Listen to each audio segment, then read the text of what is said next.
First of all, congratulations for the film. It's very funny and moving at times. So it seems like it comes from a very personal place. How personal is the vision of the family in this film for you? Yeah, I love this. I love this kind of story because it's actually a very intimate story. I mean, the setting and the creatures are epic, you know. But really, this is a very human story. So it's my favorite kind.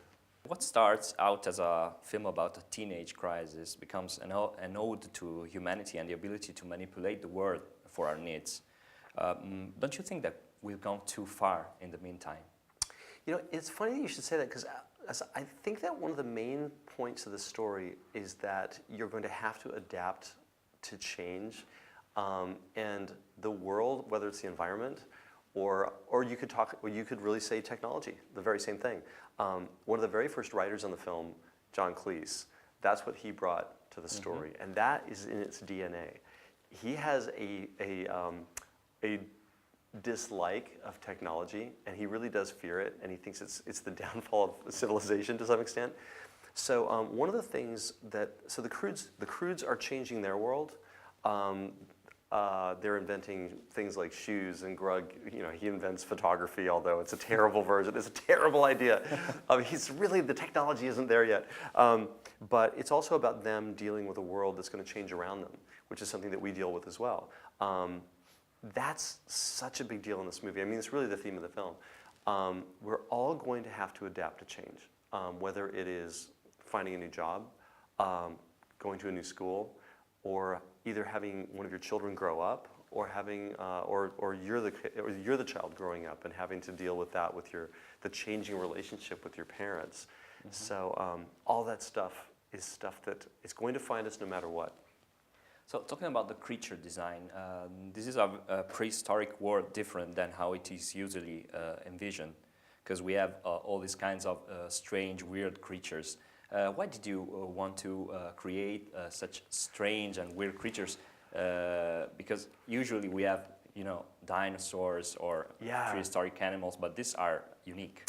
Yeah, you know, we chose to have this film occur in a time in the world's history after the dinosaurs.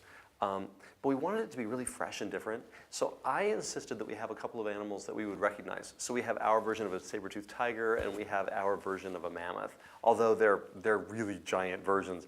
But we still wanted these really sort of fresh animals. And one of our designers very early on, when we were doing a lot of exploration, he drew this animal that was a combination of two other creatures.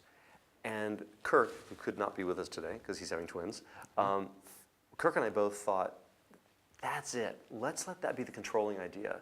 Animals that if you went backwards in time, we would imagine that animals had been actually fused together, and that as time rolled forward, these creatures separated, and either they disappeared or they actually became two distinct species. So it was just kind of a fun controlling idea that it keeps the film completely different than anything you've seen before. So the million-dollar question, which was the poster that you have hanging on your wall when you were a teenager? Wow, it wasn't a movie poster. I had that classic Farrah Fawcett poster on my wall. You remember that? Yeah, Oh my! I remember it. I still have it. It's rolled. You know, I rolled when I moved and I went away to college and stuff. I took all the stuff that was in my room and I stored it away. So it's still in my storage unit somewhere. And you know, Guillermo del Toro gave us the same answer. Really? Yeah. No way. Oh, I love that. Okay. Thank you very much. Thank you.